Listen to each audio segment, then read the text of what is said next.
Faly miaravantsika rehetra mpiaino ity fandarana manokana ity izay ao anatin'ny herinandro ny fipikiria. Mombantsika mandrakariva ny tompo ary mirahasoa mba haritra amin'izao fiainona izao isika. Andeha apetratsika amin'Andriamanitra ny fotoanantsika, hiaraka hivavaka isika.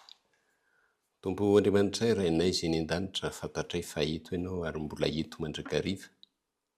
Tianao ny ianaranay, ny teninao, tianao ny andalinanay ny teninao. Mitenena aminay Jehovah fa miaino izay mpanomponao ny aminarinao Jesosy. Amen. Ao anatin'ny androna fizarana faharoa amin'ity herinandro fifoazana ao an'ny fipikiria ity tsika, izay nampitondraina lohateny hoe fiainana feno fahombiazana. Rehefa toa sarotra loatra ny toe-javatra. Ny fantaniana apetaka dia zao hoe efa mba nisy ve fotoana niezahana nanao zavatra lehibe, zavatra mafy, kanefa ny mbola natsapanao vesatra sy fahasarotana ihany tao aorianan'izay. Toy ny hoe fanatanterahana, tetikasa, fianarana, fikolokoloana, fifandraisana.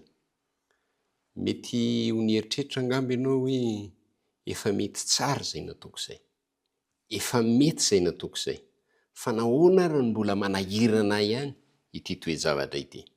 Tsy hoe eo amin'ny lafim-piainana ara-nofo ihany no mitranga izany fisehoan-javatra izany, fa na eo amin'ny fizaranao, ny finoanao amin'ny hafa aza sy ireo nandraisanao anjara tamin'ny famitana ny asa izay napetrак'Andriamanitra taminao dia miseho izany.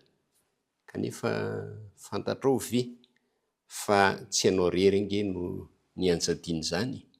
Raha mamaky ny Baiboly isika ka maka ny tantaran'i Davida, dia Davida no ilay nofidian'Andriamanitra manokana ary mahafantatra ny zavatra niseho tao anatin'izay fianjadiana zavatra mavesatra izay.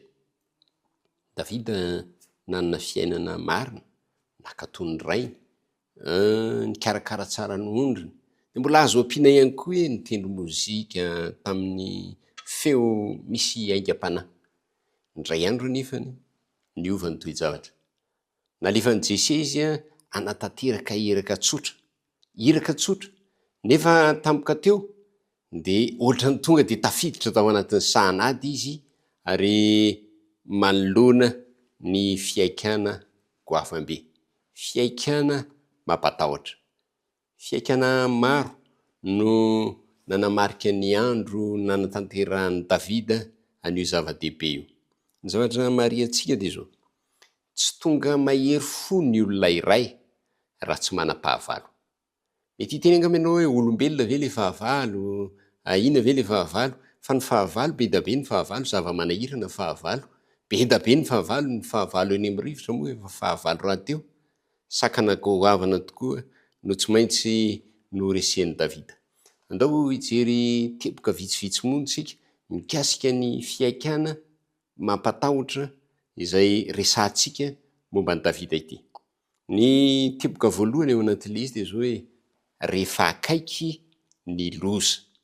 Hoy ny Samuela voalohany toko 7:10, andininy voalohany. Samuela voalohany toko 7:10, andininy voalohany. Toy izao mivakiny amin'ny anaran'i Jesosy: ary ny Filistina namory miaramila hiady, ka tavavory tao soko any Joda izy, ary nitobo teo anelanelan'ny soko sy ezeka dia tao Efasa Damima. Zay zany le vaky teny. Zany hoe tamin'io vanim-potoana io dia nisy Filistina nonona tao andrefan'ny tanin'ny Israely, dia nankala ny Israelita ireo Filistina ireo ary nitambatra zareo mba hanafika ny Israeliana. Tafiditra tanteraka tao anatin'ny faritanin'ny Israeliana izy tao aorianan'izay ary vonona hiady. Talohan'izao dia mbola lavitra ny Filistina, tsy natahotra mihitsy ny Israelita. Inona moa no atahorana satria mbola lavitra ny Filistina, fa amin'izao dia efa ao amin'ny faritany ny Filistina, efa akaiky ny loza, efa tena ao amin'ny tany mihitsy. Ndao akalesona. Rehefa lavitra antsika ny olana dia tsy dia matahotra loatra tsika. Indraindray azy tsika ohatra ny omezantsika ny olana, indraindray azy tsika ohatra ny anaovantsika vazivazy, ary ireo izay ianja-dininy atao hoe ady sarotra dia ohatra ny ahitantsika fanakianana. Fa rehefa eo akaikitsika ny olana, saribahana, ohatra ny hoe olana eo amin'ny tokantrano, olana eo amin'ny vady, olana eo amin'ny faneriterena ataon'ny lehibe, olana eo amin'ny aretina mahazo ny zanaka izay mampatahotra, dia lasa mamparary atsika ireny, lasa mampalahelo atsika ireny, ary indraindray aza mampitomany atsika ireny. Hoy ny Hery Mifanandro na takila 7:500 izao no voasoratra: rehefa hifarana ny asa ao amin'ny fitsarana famotim-porona, dia ho tapaka ny anjarany rehetra na ho amin'ny fiainana ho amin'ny fahafatesana. Mifarana ao anatin'ny fotoana fohy alohan'ny fisehon'ny tompo eo amin'ny rahona lanitra ny andro pasoavana. Tadidio, fa nanana iraka nampanaovina antsika isika. Nantsony isika kristianina mba hiantso ny hafa, mba hiantso ny hafa amin'ny toerana maneran-tany, dia mila mandre an' Jesosy avokoa ny olona rehetra. Raha mbola lavitra izy io, dia toa tsy nampaninona antsika.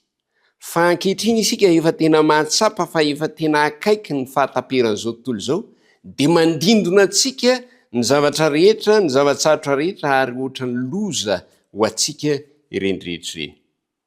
Ao anatin'ity atao hoe akaiky ny loza ity, dia jery teboka voalohany tsika, dia le hoe goavana ny olana.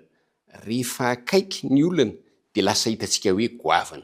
Hoy ny toyan'ny vaky teny amin'ny Samuel voalohany 17:17: ary nisy lehilahy ray mpiantsy ady nivoaka avy tamin'ny tobin'ny Filistina, Goliata Vangata no anarany, 9 kiho sy rain-je no alavany.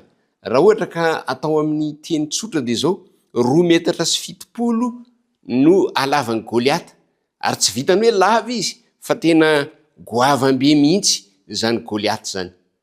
Toy izany koa eo amin'ny fiainana, miatrika olana mahazatra tsika, tahaka ny hoe gripa, ny fahaverezan'ny finday, ny filofosana amin'ny asa sy ny sisa. Fa indraindray dia ohatra ny misy olana tena goavana be, satria efa akaiky atsika ilay olana. Tsy mora ny mamahany zany, ary mahatsiaro kivitsika indraindray. Tsy mahay na inona na inona isika, matahotra isika, ary tsy mahafantatra izay tokony atao akory aritsika rehefa dinihana. Raha eo amin'ilay ny antsony Kristy antsika indray, arakaraky ny anatona antsika ny farany, no ahitantsika fa megoavana ilay olana.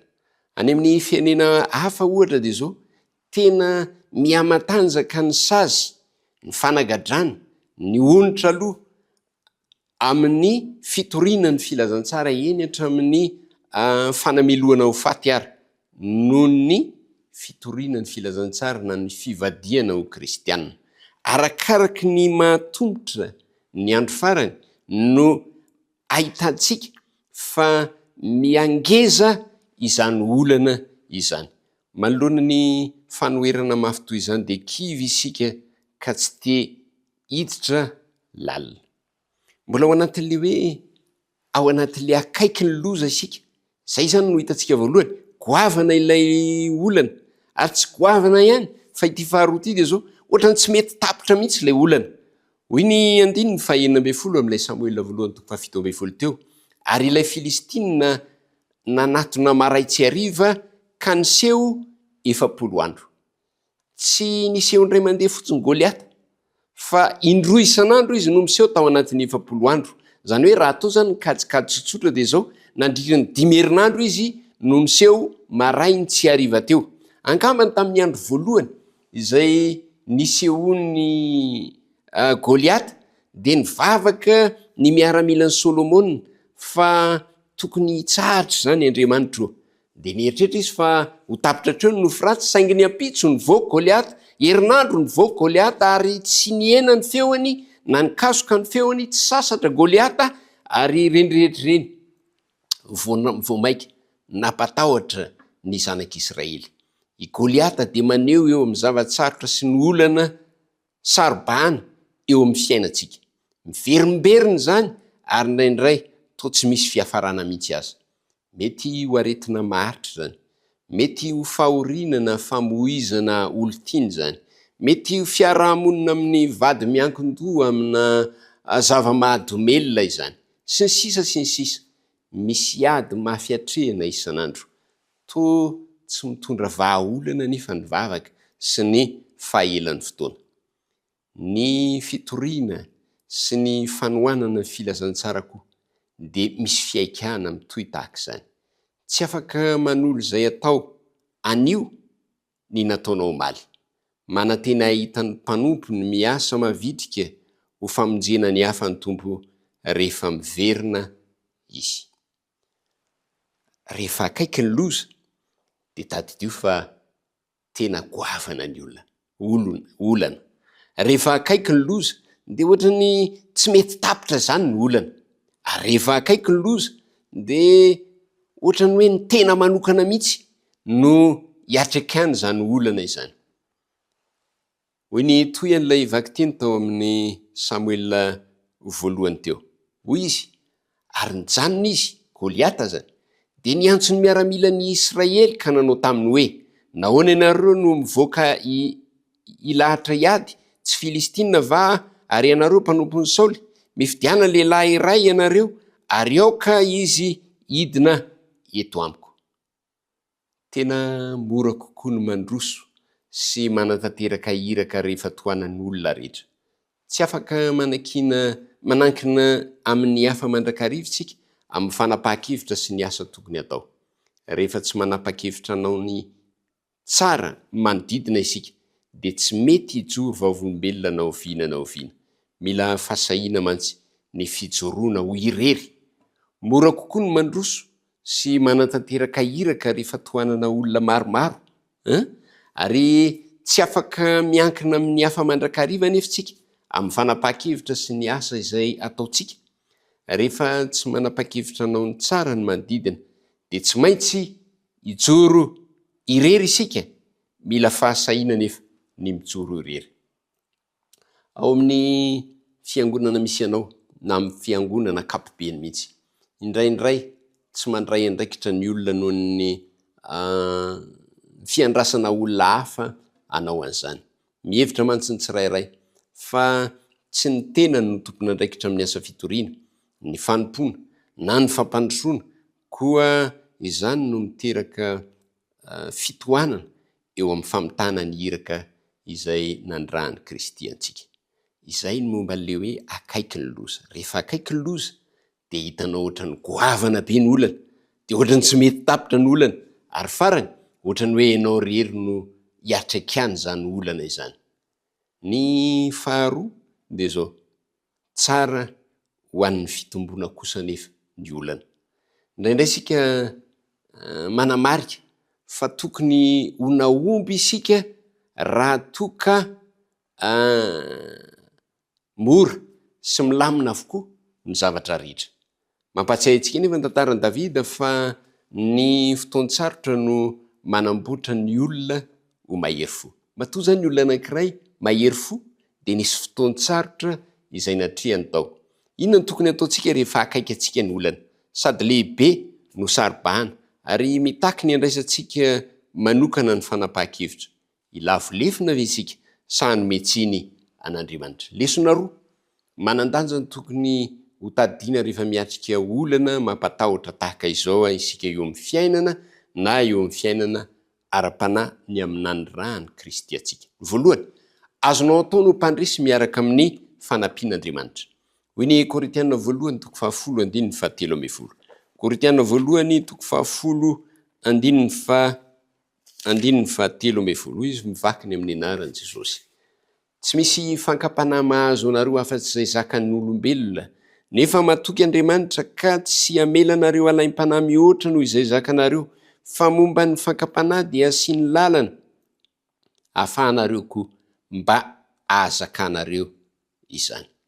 Tsy mamelanao ho resin'ny olana akory ny Andriamanitra raintsika, ilay Andriamanitra be fitiavana any an-danitra, ary mampanantena ny heriny ho anao izy mba hahafahanao mandresy ny zavatsarotra rehetra na inona fisehoany. Noho izany azonao atao no tonga mpandresy miaraka amin'ny fanampian'Andriamanitra. Azonao atao koa nefany ny mahafantatra sy mahatsiahy fa mampitombo anao ny fiatrehana olana. Rehefa mamaky tsika eo amin'ny Jakoba 1:7, andininy 7 sy ny 8 dia zao ny fivakiny. Jakoba 1:7, andininy 7 sy ny 8. Hoy izy amin'ny anaran'i Jesosy: ny fizahan'ny toetra ny finoanareo dia mahatonga faharetana, ary eo ka ny faharetana hisy asa tanteraka, mba ho tanteraka sy tonga ohatra ianareo, ka tsy ampy na inona na inona. Azontsika ampitahaina amin'ny fanazaran'ny tena ara-batana ny olana atrehantsika ankehitriny. Sarotra zany, indraindray marary, nefa mitondra fahasalamana, mitondra vitrika, mitondra hery bebe kokoa. Ny fiatrehan'ny olona ny olana dia manampy ny olona hitomba amin'ny fahendrena, hitomba amin'ny herim-po, ary ho lasa olona mahatoky kokoa. Hoy ny fanahy faminaniana raha milaza izany: tsy maintsy omena fampitandremana zao tontolo zao. Inona no ataon'ny tsirairay avy amintsika mba hitondrana ny fanazavana ho an'ny hafa? Napetrak'Andriamanitra ataon'ny olona rehetra ny asany, manana anjara asany tsirairay. Tsy azontsika atao tsirambina anefa izany asa izany, fandrao mampidi-doza ny fanantsika. Tsy azontsika sakanana tsy ho tonga amin'ny fiainana ny olana goavam-be sasany, nefa ny miaraka amin'ny fanampian'Andriamanitra dia afaka miatrika na inona isika, afaka ny andresy isika, ary afaka ny tombo. Sahirana ve ianao amin'ny fandaminana ny fandaharam-potoananao ka tsy mahita fotoana izay ohatrany hoe izarana sy hitoriana ny filazantsara? Mety hoe sarokenatra ve ianao ka tsy vonona ny anao an'izany? Sa ohatrany hoe manohitra na tsy miraika amin'ny filazantsara ny olona manodidina anao na ny fiarahamonina anao dia sahirana ny sainao? Tena misy tokoa ny ady sarotra, saingy azo atao tsara, eny azo atao hatrany ny manovy izany toe-javatra izany.